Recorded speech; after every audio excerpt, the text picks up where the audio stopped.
বাগেরহাটের ফকিরহাটে বিএনপি নেতাদের দাপটে অতিষ্ঠ এলাকাবাসী। রাসেল শেখের পাঠানো ভিডিও চিত্রে দেখুন বিস্তারিত। বাগেরহাটের ফকিরহাট উপজেলার ফকিরহাট সদর ইউনিয়নের ৫ নং ওয়ার্ড পাগলা দেওয়া পাড়ায় বিএনপির ওয়ার্ড পর্যায়ের কয়েকজন নেতার দাপটে অতিষ্ঠ হয়ে উঠেছে এলাকাবাসী। তাঁতি দলের আহ্বায়ক মোহাম্মদ কামরুল ইসলাম, ওয়ার্ড বিএনপির সাধারণ সম্পাদক মোহাম্মদ আকরাম হোসেন এবং সাংগঠনিক সম্পাদক মোহাম্মদ আবুল সরদারের বিরুদ্ধে কাবিখা প্রকল্পে অনিয়ম ও চাঁদাবাজির অভিযোগ উঠেছে। স্থানীয় সূত্রে জানা যায়, প্রায় ১ লাখ। দাদা, আপনার নামটা কি? আমার নাম নিরাপদ দেবনাথ। নিরাপদ দেবনাথ। ওইখানে যে মাটি কাটিছে ওইটা কি আপনার জমি? আমার জমি। এবার ধান করছিলেন? করিলাম। কেমন ধান হয়েছে? ভালো ধান হয়েছে। আচ্ছা, ওই যে মাটিটা কাটিছে ওই মাটিতে আপনার জমিটা নষ্ট হয়ে গেছে না? লিভার দিয়ে কাটতো তাহলে তো এতটা ক্ষতি হতো না। ক্ষতি মনে হয় কম হতো। ক্ষতি হয়েছে, ধানের জমির ক্ষতি হয়েছে।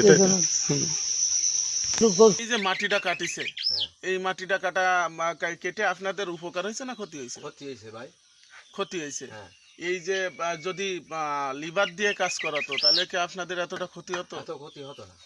রাস্তারও তো এত ক্ষতি হতো না। এই রাস্তা তো বৃষ্টি হলে বাইরে আবার চলে যাবে, তখন কি করবে? আমি বলিস আমার রাস্তায় ইট আছে ৪,০০০, বালি আছে, সিমেন্ট আছে, কুয়া আছে। ৭৬,০০০ টাকার একটি কাবিখা প্রকল্পের কাজ খাদ্যের বিনিময়ে শ্রমিক নিয়োগ করার কথা থাকলেও তা করা হয় বেকো মেশিন দিয়ে মাত্র ৭৫,০০০ টাকায়। এতে একদিকে যেমন প্রকল্পের অর্থের অপচয় হয়েছে, অন্যদিকে ধানের জমি কেটে রাস্তা করায় ফসলি জমি ক্ষতিগ্রস্ত হয়েছে। ভুক্তভোগী হারুন নামের এক ব্যক্তি জানান, তার বাড়ির সামনে থেকে মাটি না নিতে অনুরোধ করায় তার কাছে ৮,০০০ টাকা দাবি করা হয়। পরে বাধ্য হয়ে তিনি ৪,০০০ টাকা মহিলা ইউপি সদস্যের হাতে দেন। অন্যদিকে এই বিষয়ে অনুসন্ধানী প্রতিবেদন করার পর সাংবাদিক মোহাম্মদ হাফিজুর রহমানকে হত্যার হুমকি দেওয়া হয়েছে বলে তিনি অভিযোগ করেন। এমনকি তার বিরুদ্ধে মিথ্যা চাঁদাবাজির অভিযোগও তোলা হয়েছে। অভিযোগের বিষয়ে মহিলা ইউপি সদস্যের সাথে একাধিকবার যোগাযোগের চেষ্টা করা হলেও তিনি সাড়া দেননি। এলাকাবাসীর দাবি, এসব অনিয়ম ও হুমকির সুষ্ঠু তদন্ত হোক এবং দোষীদের আইনের আওতায় আনা হোক।